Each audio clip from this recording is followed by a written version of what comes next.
recording. Okay, now the recording's going. Awesome. So last time we did work with close reading a couple weeks ago, I think someone, it might have been Patrick, I think somebody asked whether other people could do some reading. Is there anybody else who is wanting to do some reading?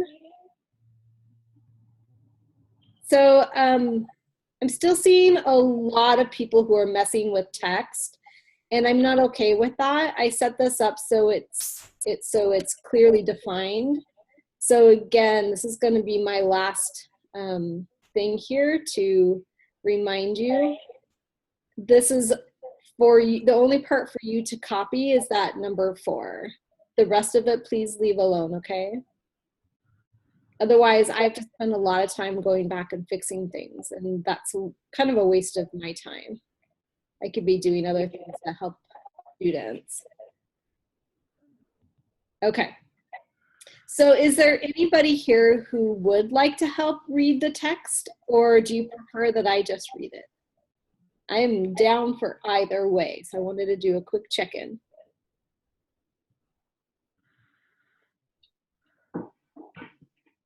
Make sure that no one's chatting in the chat box here that's trying to tell me something. Okay. Okay, well, it sounds like it's just going to be me reading. I'm muting everybody. I'd like everybody to stay muted until we start having a conversation.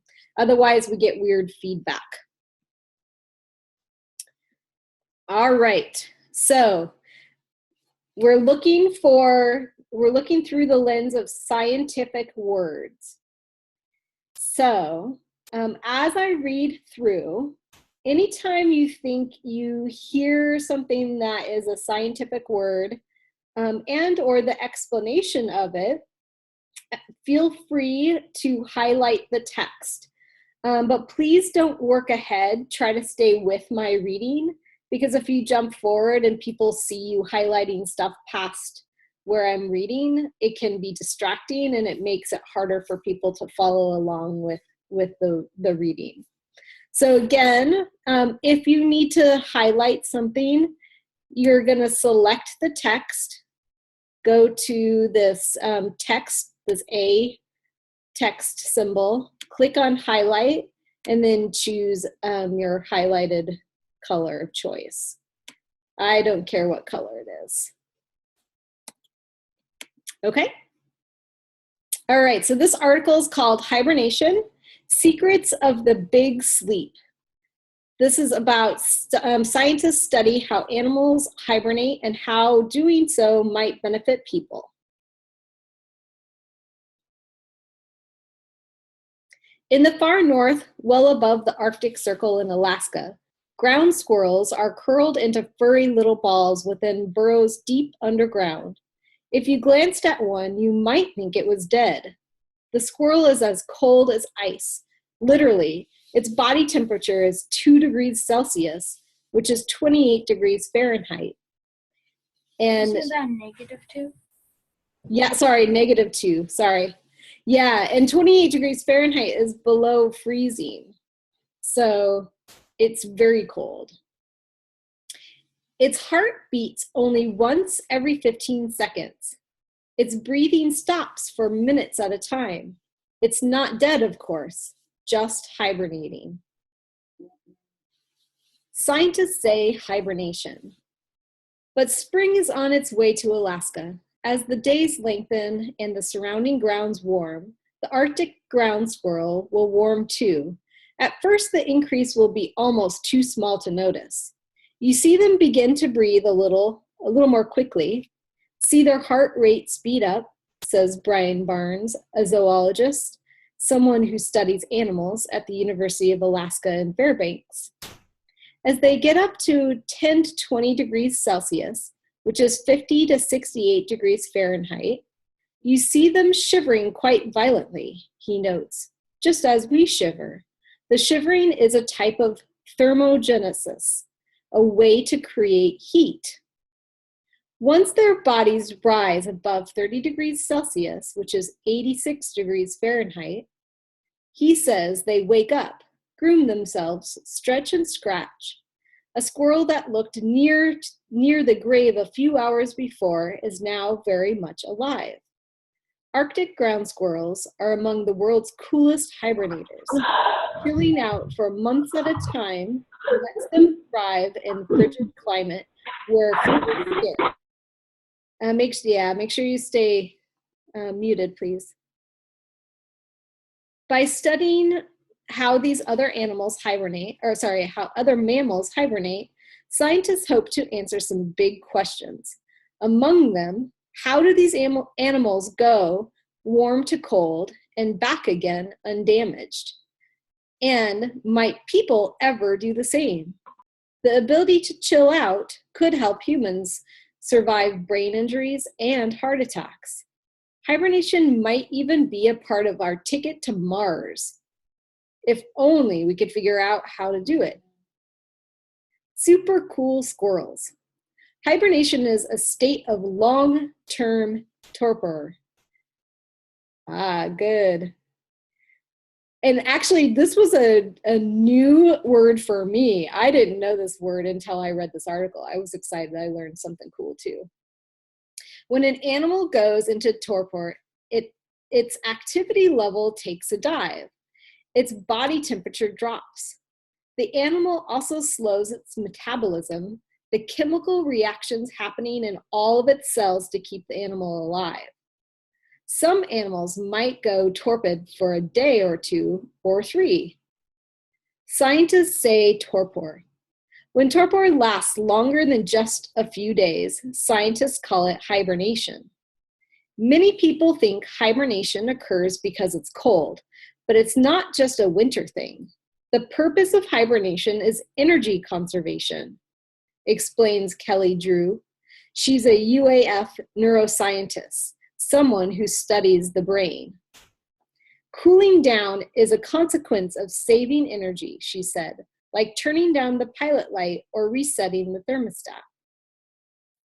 Cooling down might sound easy, but preparing for it is hard work.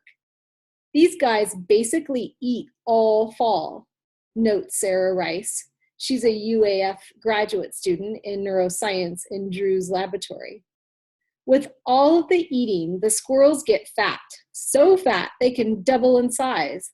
The males also collect berries, seeds, mushrooms, and leaves, then store them in their burrows.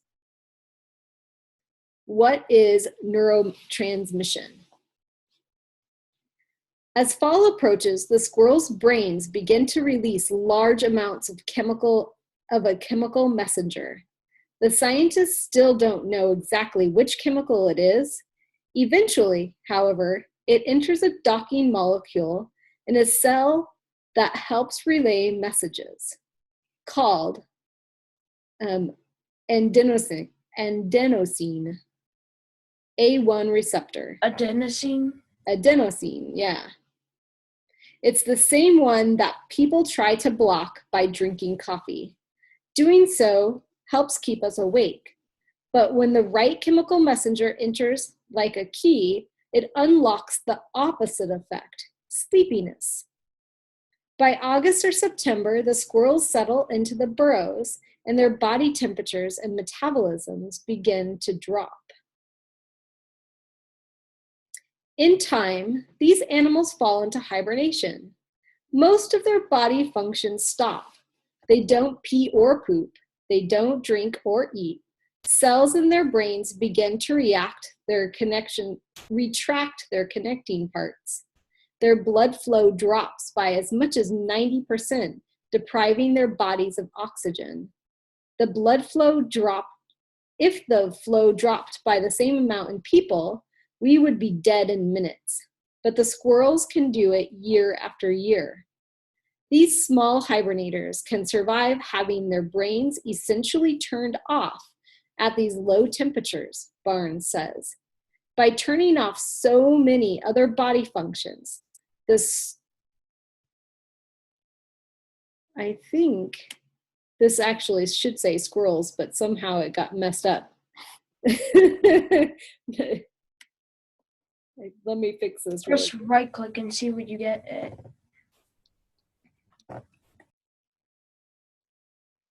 Oops.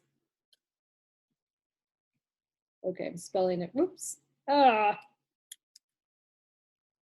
Technical difficulties. It's ELS, right? There we go. Okay, the squirrels and leaves. Maybe that's not the right word. I'll have to look back at the article, but something happened to that word. Then store them in their burrows. Squirrels drop their metabolic rate by 90%. That saves a huge amount of energy, which means they need fewer calories to survive. That's one way they get by without eating throughout this period. How brief can hibernation be?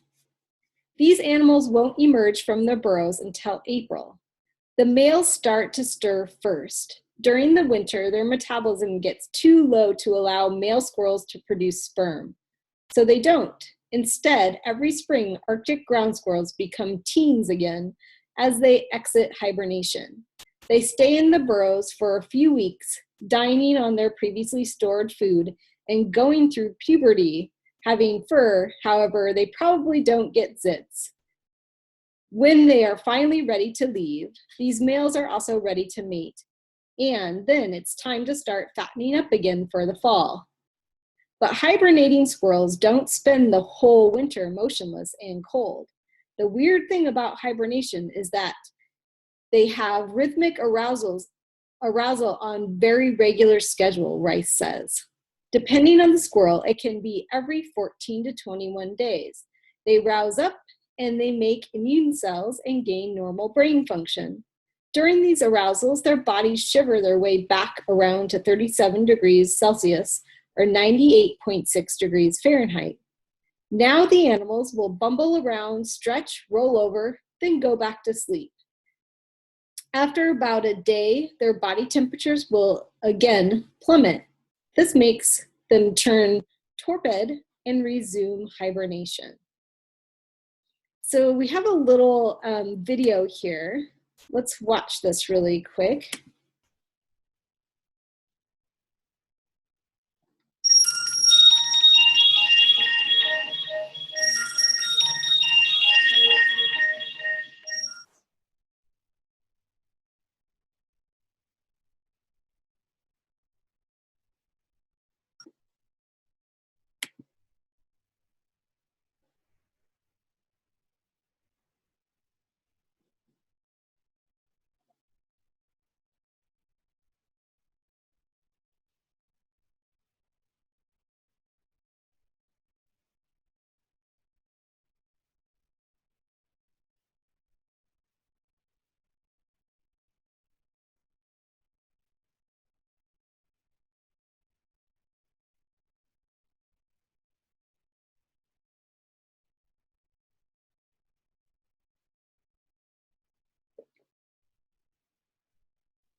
All right. I thought that was kind of a cool little video just to visually see like how the squirrel starts waking up and how the body temperature changes and the breathing changes. So let's see here. I'm going to read this last little part about squirrels. And I think for today, we're going to stop the reading just in this section. And next time we'll pick up and look at the rest of the article. But we can start looking at the scientific words that you've highlighted and see if we can start making some connections and understanding with this part of the article. So the last part here after the video is, the arousals take a lot of energy. Indeed, they'll use up most of the calories that the squirrels' bodies had stored for the winter as fat. So there must be a reason why they do it. For now, though, no one knows what it is. There's probably 20 different ideas about why they do it, Drew says. Maybe something bad would happen if the animals didn't rewarm. They might need to get rid of waste products or make sugar from their stored fat. Right now, Drew's lab is trying to find out what temporarily arouses the hibernating squirrels. If we understood what the cue was, she said, how the body is telling them to warm up, then we'd be able to manipulate it. Why do that? If scientists could control whether a squirrel aroused or not, she explains, they might be able to figure out what makes a rhythmic arousal so important. All right, so let's go back here to the top and look through the different highlighted sections that you guys came up with. Let's look for the scientific words, and then we'll jump down to the bottom and see if we can start making some connections. All right, so someone has Celsius. Awesome. So at this point, if you want to turn your mic back on and unmute yourself, you're welcome to. We can talk through this as we go. You're also welcome to chat in the chat box with the conversation if that is easier for you. So Celsius. Let's look at this whole sentence. Its body's temperature is -2 degrees Celsius, which is 28 degrees Fahrenheit. So what do we think Celsius is? It's another type of it's another type of way to measure heat. Awesome. Perfect. Right. Temperature levels. Good job. Yeah, and along with this, we could have highlighted Fahrenheit as well, which is another measurement. Correct. Okay, now we have someone who highlighted thermogenesis. So let's look at this sentence. The shivering is a type of thermogenesis, a way to create heat. So what do we think thermogenesis means? A way to create heat. Yeah, it kind of tells us, right? Yeah. That's why it's really good to look at the context of the sentences around it. Yeah, so thermogenesis is a way that the body creates heat through shivering, right? Awesome. So next one, torpor. So hibernation is a state of long-term torpor. Let's look one more sentence and see if we can identify it a little bit better. When an animal goes into torpor, its activity level takes a dive. Its body temperature drops, and its metabolism also slows down. So how, if we had to explain what torpor was, how would we explain that? What do you think that means? If you were gonna explain it, you could like look at the text in front of it and behind it, and then you would get your answer. Okay, Usually. Yeah, so that's a great strategy. And I just read about 3 of the sentences kind of following that strategy, which is awesome, Lucas. So looking at those sentences, how could we define torpor? How could we explain what that word means? Or maybe someone wants to attempt to explain it. Who would like to try to explain it or define it? Like it goes for a long time, maybe? A day-long sleep. So like a day-long sleep, a really long sleep. Yeah. What happens during this sleep? What do these few sentences say? What does it tell us that happens during that sleep? Because that might be a really important definition between sleep and torpor. The temperature drops. Temperature Yeah. drops, right? And then it also slows its metabolism down. Good. Awesome. So we could say that torpor is kind of a sleep-like state where your temperature drops, body temperature drops, and metabolism slows down. I think that's a pretty good one. So what is metabolism? Because that's highlighted in the next line. The animal also shows its metabolism, the chemical reactions happening in all of its cells that keep the animal alive. So what do we think metabolism is? Looking at just that sentence.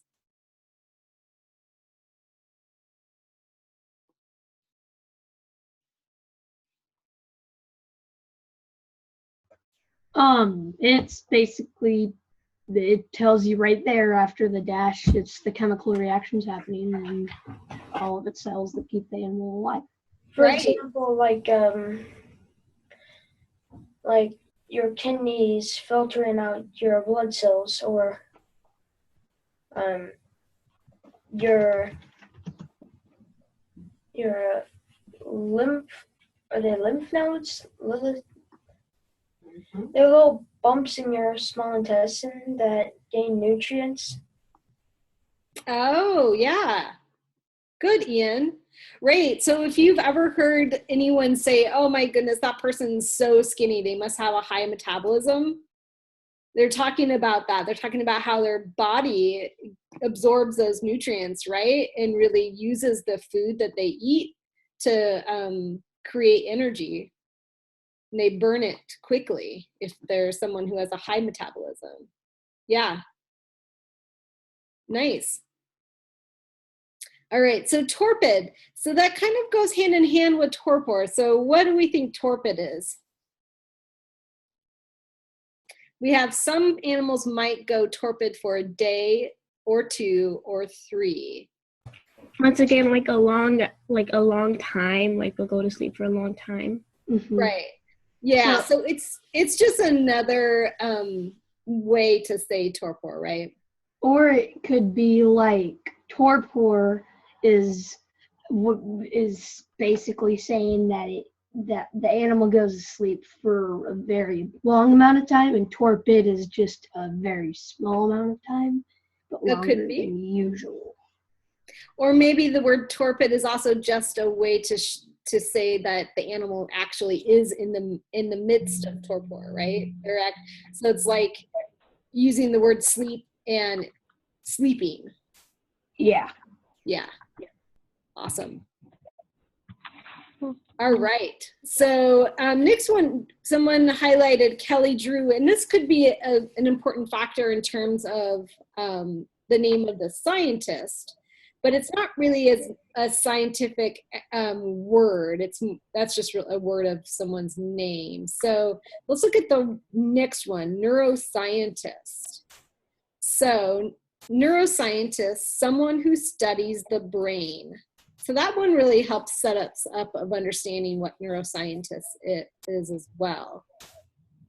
That one's pretty clear. I've noticed that in this article, there's a lot of, like, for most of the words that are scientific, they give an explanation for. Yeah, don't you love that? Not all articles do that, but this But article, I also noticed that the cast were highlighted in almost dark blue. oh, up here on the top, like the headers. No,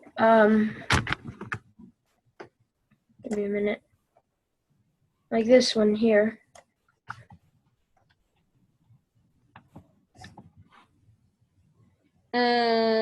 Ian, I don't see where your cursor's at. Oh, there you are. Oh, you mean the one that Kelly drew? I think that's just the color that somebody chose to highlight.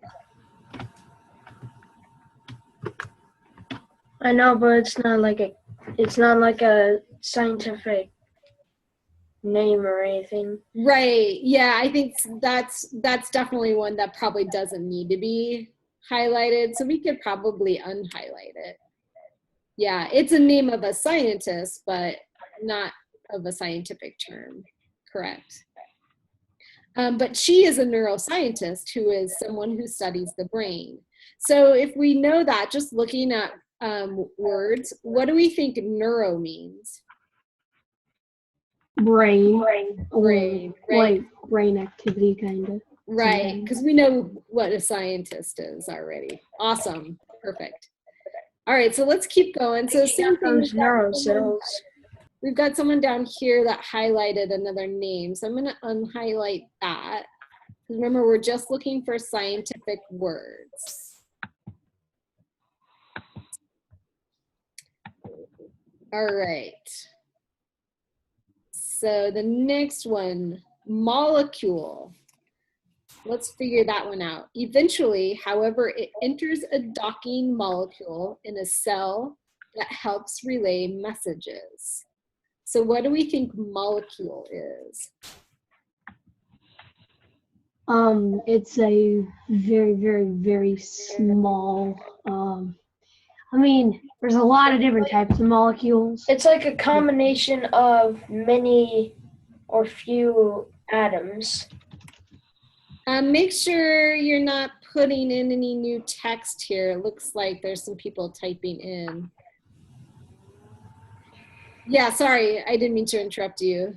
Say that one more time. I think there were two different people trying to explain it.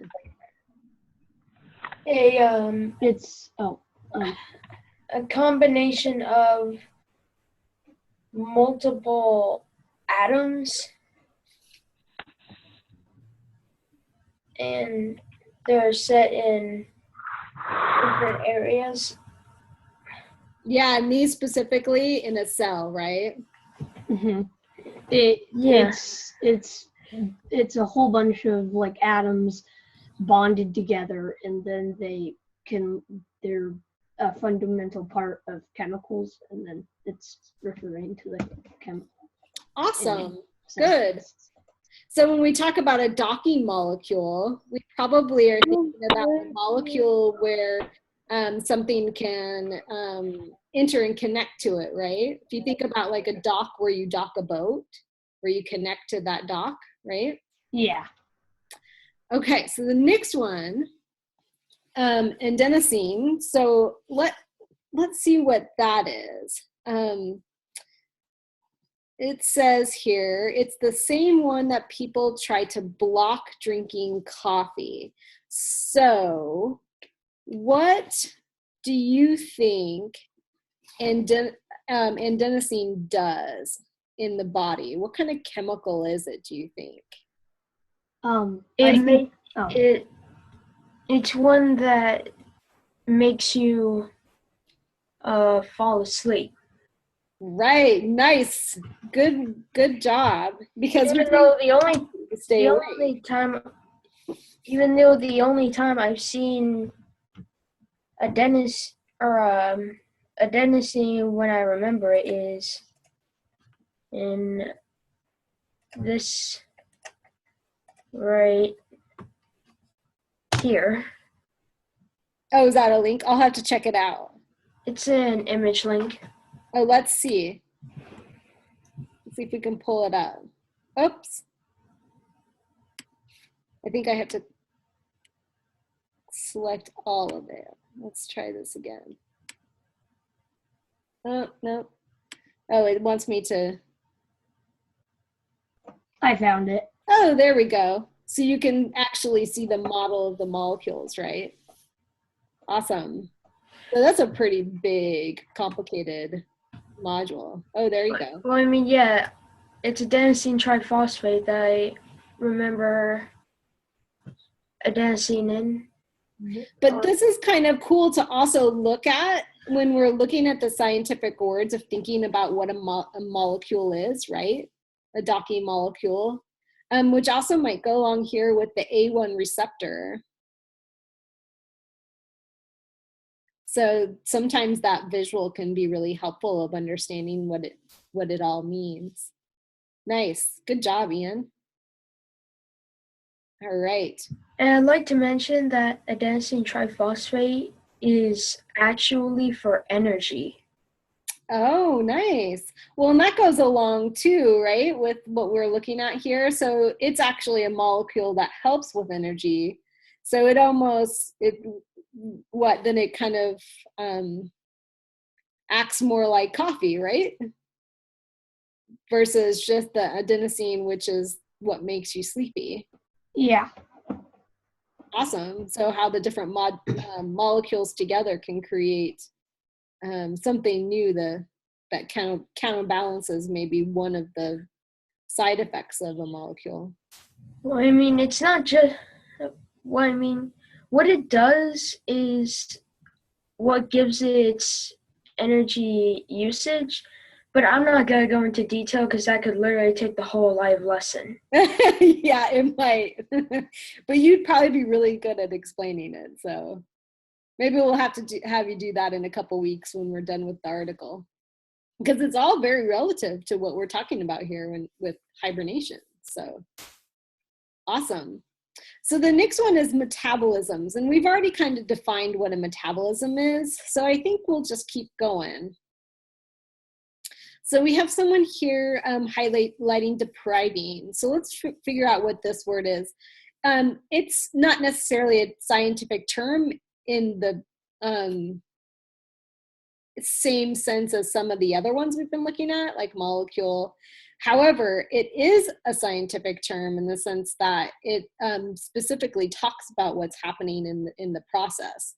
So let's figure out what depriving is, because that can be a really important part to understand.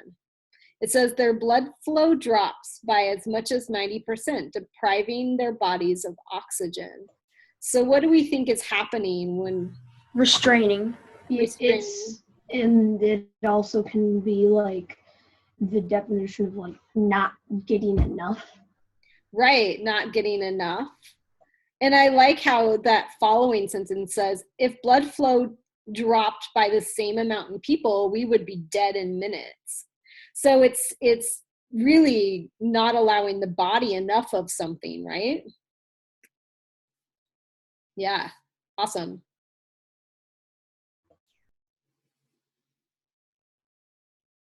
And then we have torpid again, but I think we've already figured that one out. So we'll keep going. All right, so for this last part, we have arouses. So let's make sure we know that. Right now, Drew's lab is trying to find out what temporarily arouses the hibernating squirrels. If we understood what the cue was, she said, how the body is telling them to warm up, then we'd be able to manipulate it. So what do we think arouses means? And we can think about the video too, because the video was visually showing us what happens when the squirrel is being aroused.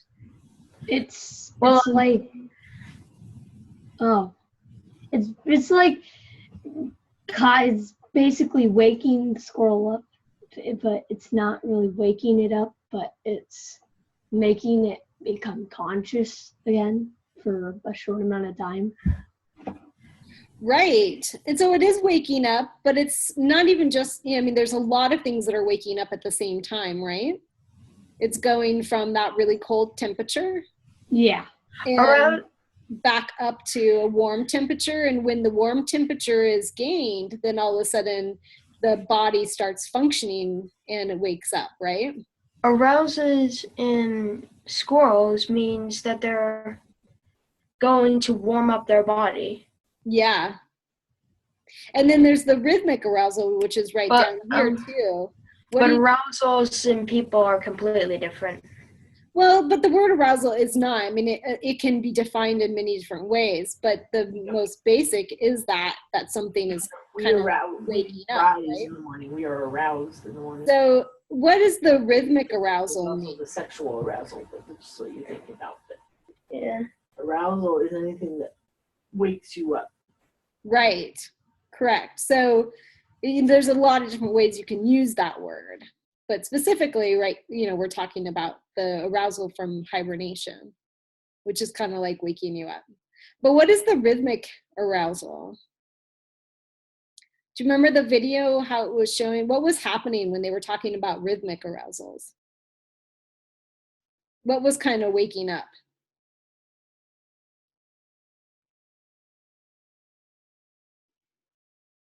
You guys remember?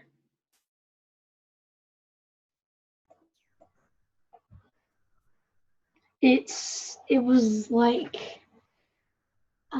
how do I explain it? I'm trying to like,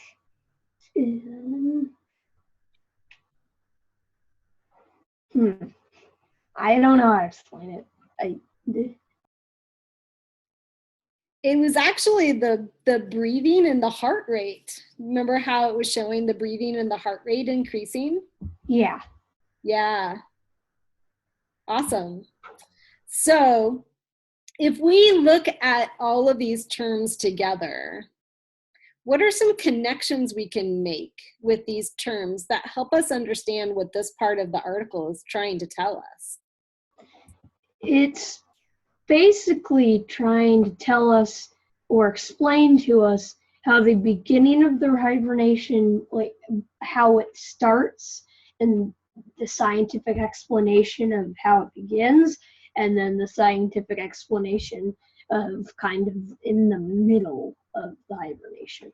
Of what's happening in the middle of the hibernation. Yeah. And then does it also try to explain to us also near the end of it, like what's happening as they're coming out of the Yeah. hibernation? Awesome. Anybody else want to add to that? I got nothing. Got nothing. So my only question to see if we can figure out one more layer of that is it talks about hibernation, but it also talks about the torpor, or being in the state of being torpid. So what's the difference between those two, do you think? Maybe we don't know yet. Maybe we need to read the article to know, but maybe we could start thinking about it. I honestly don't. I don't really have anything for that one. Not sure. Yeah.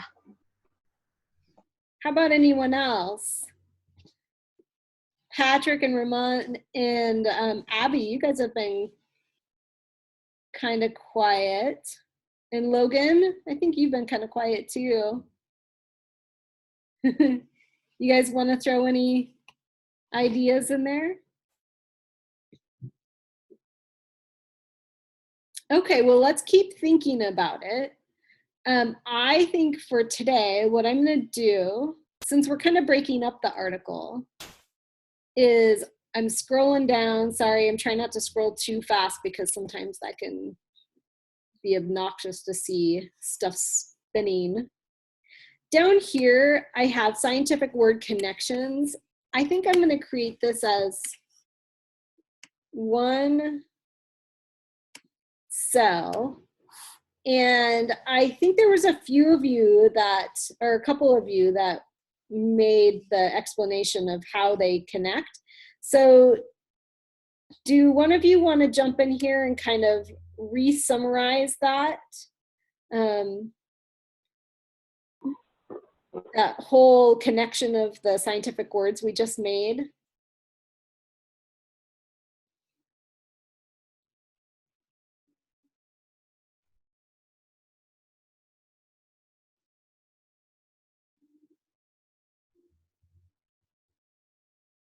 Look, I think it'll be good to get it in here so when we come back to it next time, we can use it to remind ourselves what we were thinking.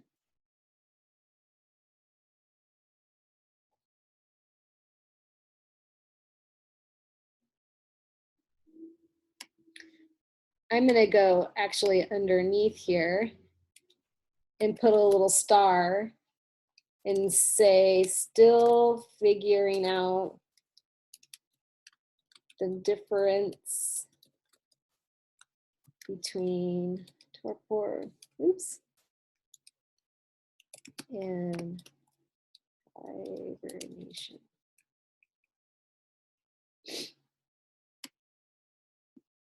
So it's something we can keep in our minds for next time. What text article are we supposed to be using? The article that I was reading. Oh, so you can do like the scientific word with its meaning? What, I'm not sure I'm fully understanding what you're saying. Sorry. Say that all again. So you would do, so for that blank, you would do like a scientific word and then you would do its like vocabulary. Right. Yeah. So we just did it out loud together as a team instead of putting it into the boxes silently. But that's what, so this part right here where it says scientific word connections, it was looking at the highlighted scientific words and understanding them, and then look at the connection of all of them together to help us understand more of what we just read with the article. And I think it was either Ian or Lucas that just kind of summarized it really quickly. So I was wondering if either Ian or Lucas could jump into this box here, right under where it says torpor, and just kind of quickly type in your summary of what you said. I think the summary was about basically learning the cycle of hibernation, right? And what happens.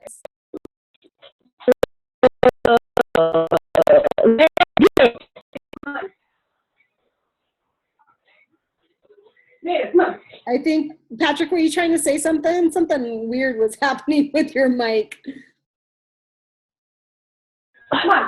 Data's going down. Oh my god, retard.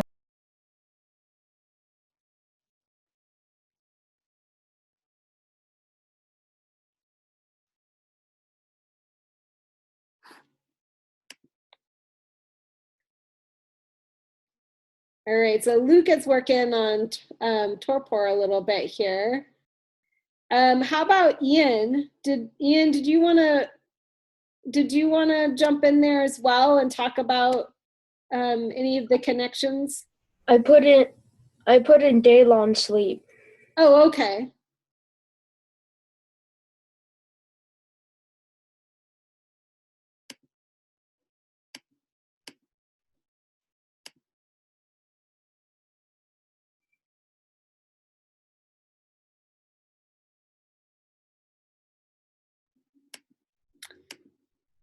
And I think I'm going to kind of summarize what one of you said, or a couple of you said, and that was the connections of scientific words that we defined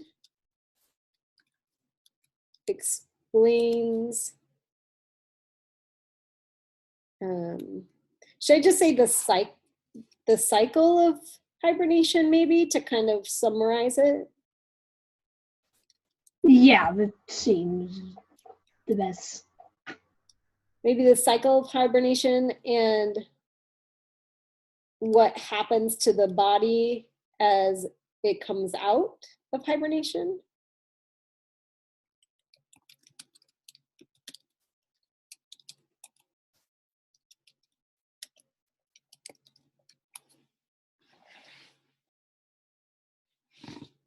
And it's more to kind of help us remember what we talked about this time. So when we come back to it, next week we have spring break, so we won't come back to it next week. So it'll be the following week. So it's a bit of a challenge. We'll have to try to remember all of this before, with a week in between, but I'm sure we can do it. So awesome. So I'm going to scroll up here. I know some people are still kind of getting some ideas down there to help us for next time, and feel free to finish that up. But I'm going to scroll back to the top real quick here because our time is just about up.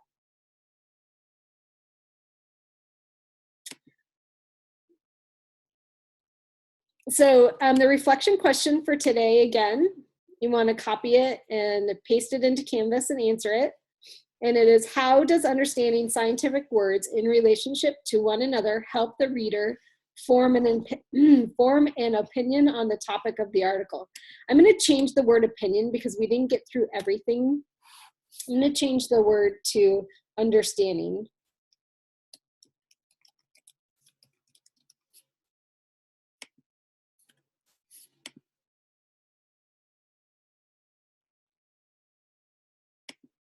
Cool.